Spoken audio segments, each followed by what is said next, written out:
Friday, finished work, bank holiday weekend. The good news just keeps on coming. Don't know where I'm going to fish this weekend, but I'm definitely going to be fishing. Also, Theresa May has resigned. Hey!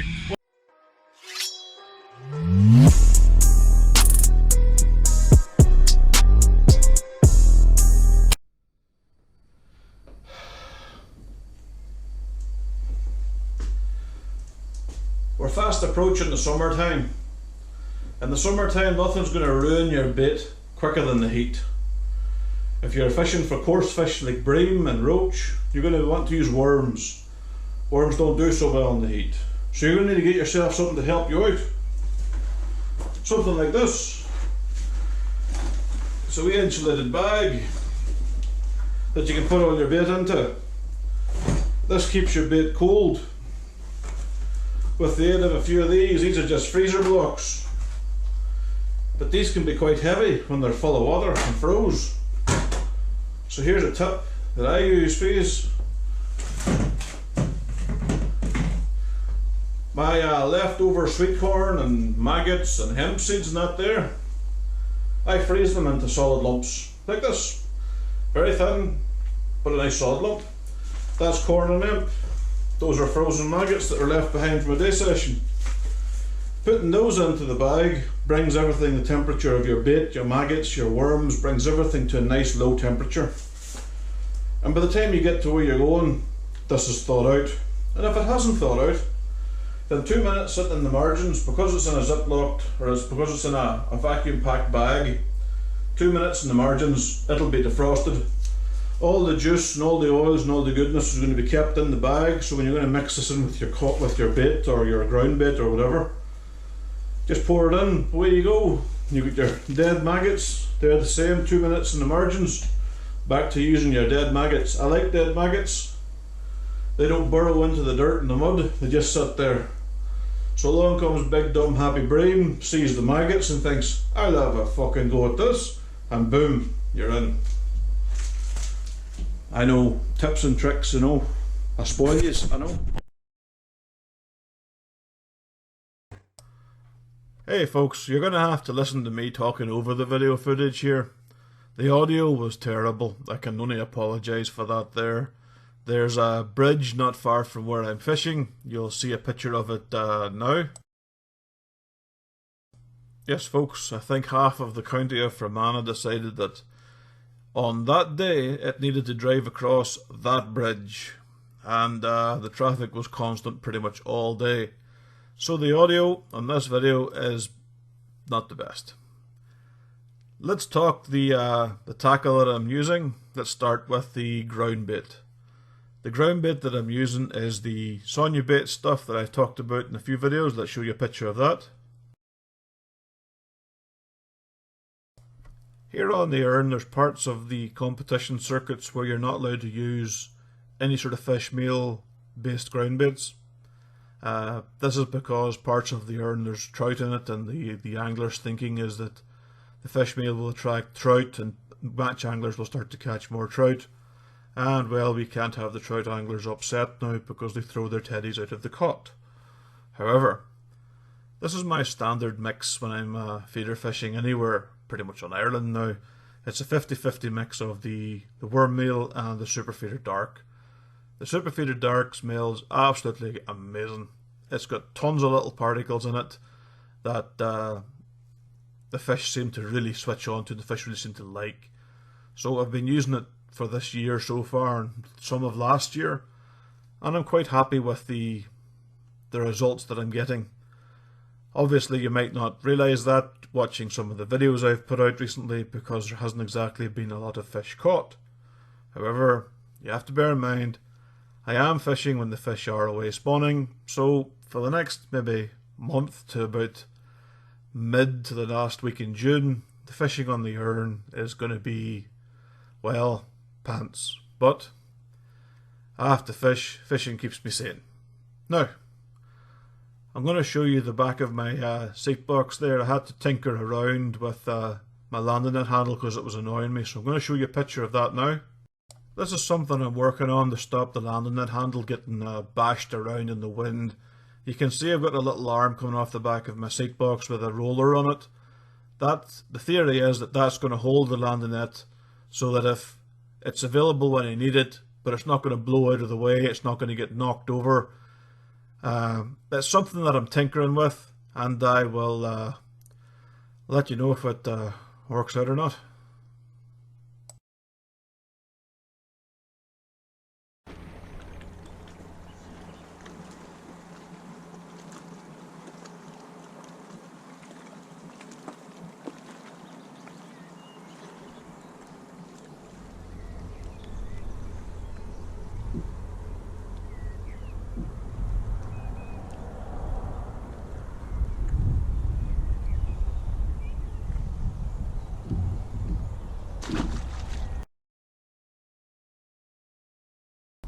The fishing wasn't that great, folks, so I had to cheer myself up with a cigar.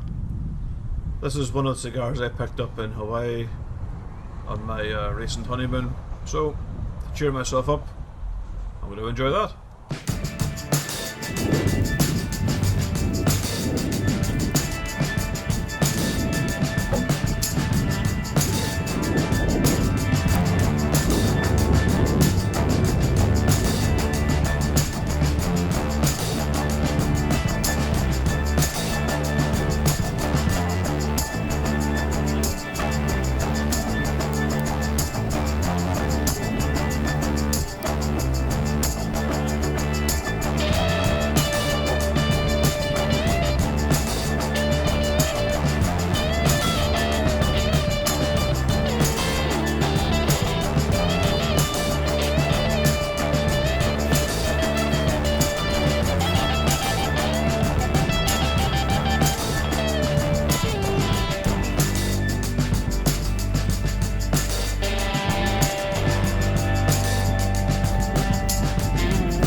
Well, it's the Saturday of the bank holiday weekend. Fishing the River Erne. Unfortunately, the shoal fish, the roach, the bream, they're kind of in the middle of spawning, so I'm scratching around to catch anything basically. The sum total for today's fish is 11. 11 fish for the whole day's fishing. It's been grim. It has been grim. But all's not a loss. I had a rather good cigar. It's okay, it's quite nice, I enjoyed it. And I have no idea where I'm going to fish tomorrow. Might try a small landlocked loch that I know that has some decent rod in it, but I don't know.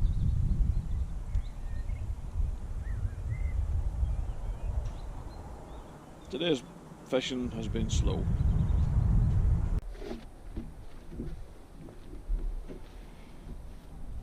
Here's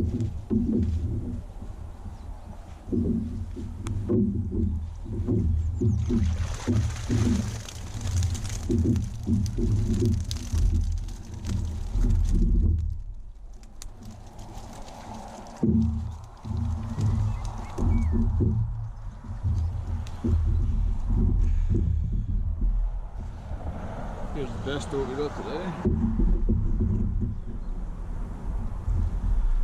There's some hybrids. We got some roach. Got a little skimmer. And a little perch.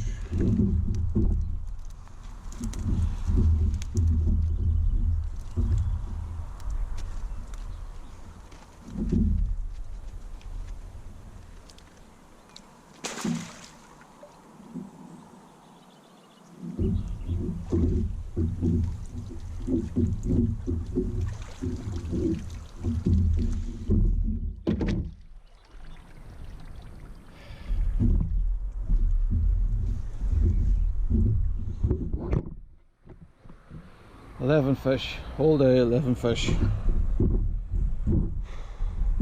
Hard work."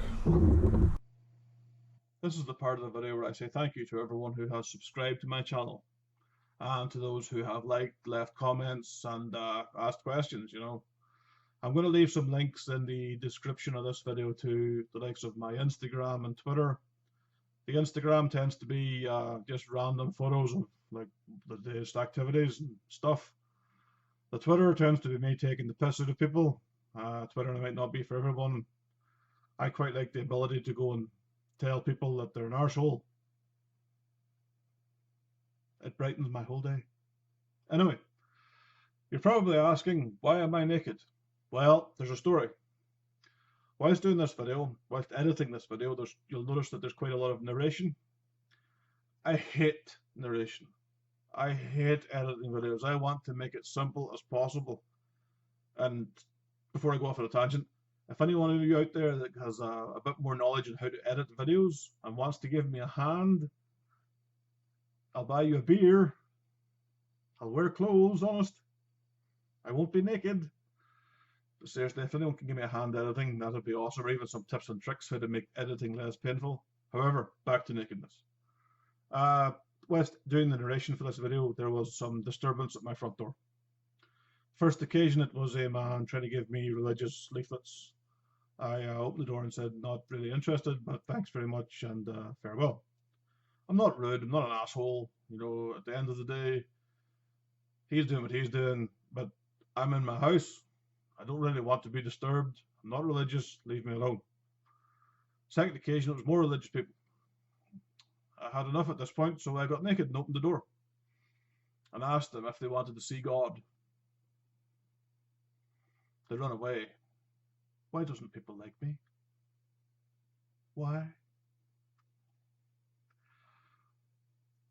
This, however, is a cautionary tale. If you're going to open the door naked to random strangers, you have to take the chance that one of these random strangers will see your naked body and think, "I want a piece of that." The dilemma is, thrill seekers, you have to weigh up the consequences of your actions. What if it's an unattractive female? What if it's a woman that's muscularly and bigger than you, stronger than you, that looks at you and just thinks you are the sort of thing that she wants to use like a soap on a rope?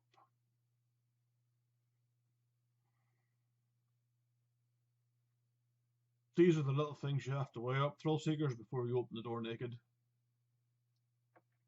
However, fortune always favours the bold.